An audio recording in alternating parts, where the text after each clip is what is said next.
Chapter 20, Counterplotting. Curdie was already sufficiently enlightened as to how things were going to see that he must have the princess of one mind with him, and they must work together. It was clear that amongst those about the king there was a plot against him.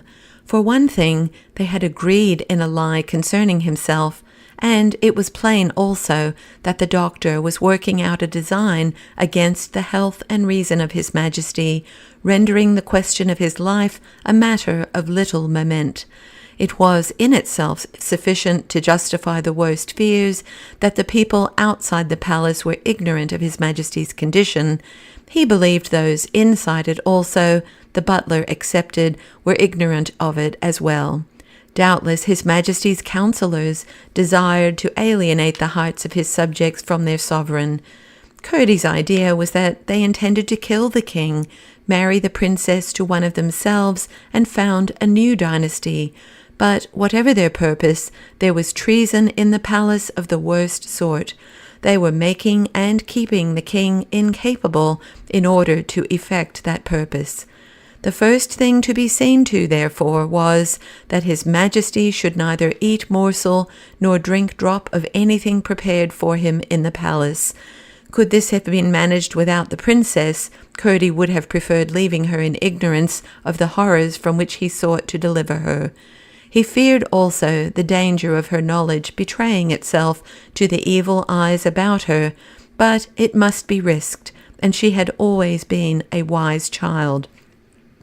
Another thing was clear to him, that with such traitors no terms of honour were either binding or possible, and that, short of lying, he might use any means to foil them. And he could not doubt that the old princess had sent him expressly to frustrate their plans. While he stood thinking thus with himself, the princess was earnestly watching the king, with looks of childish love and womanly tenderness that went to Curdie's heart. Now and then, with a great fan of peacock feathers, she would fan him very softly. Now and then, seeing a cloud begin to gather upon the sky of his sleeping face, she would climb upon the bed, and, bending to his ear, whisper into it, then draw back and watch again, generally to see the cloud disperse. In his deepest slumber, the soul of the king lay open to the voice of his child, and that voice had power either to change the aspect of his visions, or, which was better still, to breathe hope into his heart and courage to endure them. Curdie came near and softly called her. "I can't leave Papa just yet," she returned in a low voice. "I will wait," said Curdie, "but I want very much to say something." In a few minutes she came to him where he stood under the lamp. "Well, Curdie, what is it?" she said. "Princess," he replied, "I want to tell you that I have found why your grandmother sent me." "Come this way, then," she answered, "where I can see the face of my king." Curdie placed a chair for her in the spot she chose, where she would be near enough to mark any slightest change on her father's countenance, yet where their low-voiced talk would not disturb him. There he sat down beside her and told her all the story, how her grandmother had sent her good pigeon for him, and how she had instructed him and sent him there without telling him what he had to do. Then he told her what he had discovered of the state of things generally in Gwinterstorm, and specially what he had heard and seen in the palace that night. "Things are in a bad state enough," he said in conclusion, "lying and selfishness and inhospitality and dishonesty everywhere, and to crown all, they speak with disrespect of the good king, and not a man of them knows he is ill." "You frighten me dreadfully," said Irene, trembling. "You must be brave, for your king's sake," said Curdie. "Indeed I will," she replied, and turned a long, loving look upon the beautiful face of her father. "But what is to be done? And how am I to believe such horrible things of Dr. Kelman?" "My dear princess," replied Curdie, "you know nothing of him but his face and his tongue, and they are both false. Either you must beware of him, or you must doubt your grandmother and me, for I tell you, by the gift she gave me of testing hands, that this man is a snake. That round body he shows is but the case of a serpent. Perhaps the creature lies there, as in its nest, coiled round and round inside. Horrible, said Irene. Horrible indeed, but we must not try to get rid of horrible things by refusing to look at them and saying they are not there. Is not your beautiful father sleeping better since he had the wine? Yes. Does he always sleep better after having it? She reflected an instant. No, always worse, till tonight, she answered. Then remember that was the wine I got him, not what the butler drew. Nothing that passes through any hand in the house except yours or mine must henceforth, till he is well, reach his Majesty's lips. But how, dear Curdie, said the princess, almost crying. That we must contrive, answered Curdie. I know how to take care of the wine, but for his food, now we must think. He takes hardly any, said the princess, with a pathetic shake of her little head, which Curdie had almost learned to look for. The more need, he replied. There should be no poison in it. Irene shuddered.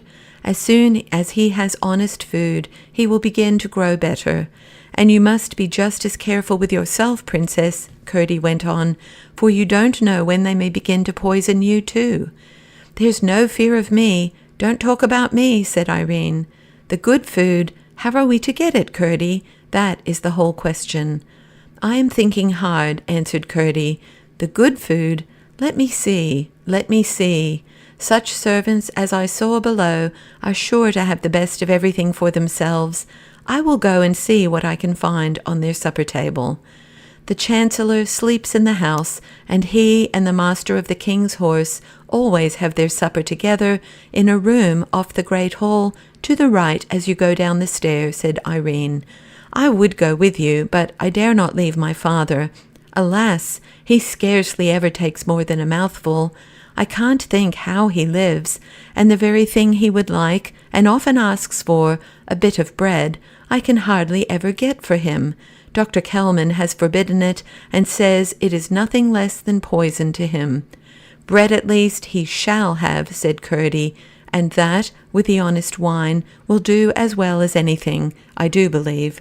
I will go at once and look for some, but I want you to see Lena first, and know her, lest, coming upon her by accident at any time, you should be frightened. I should like much to see her, said the princess. Warning her not to be startled by her ugliness, he went to the door and called her. She entered, creeping with downcast head, and dragging her tail over the floor behind her. Curdie watched the princess as the frightful creature came nearer and nearer. One shudder went from head to foot of her, and next instant she stepped to meet her. Lena dropped flat on the floor and covered her face with her two big paws. It went to the heart of the princess. In a moment she was on her knees beside her, stroking her ugly head and patting her all over. "Good dog, dear, ugly dog," she said. Lena whimpered. "I believe," said Curdie, "from what your grandmother told me, that Lena is a woman, and that she was naughty, but is now growing good."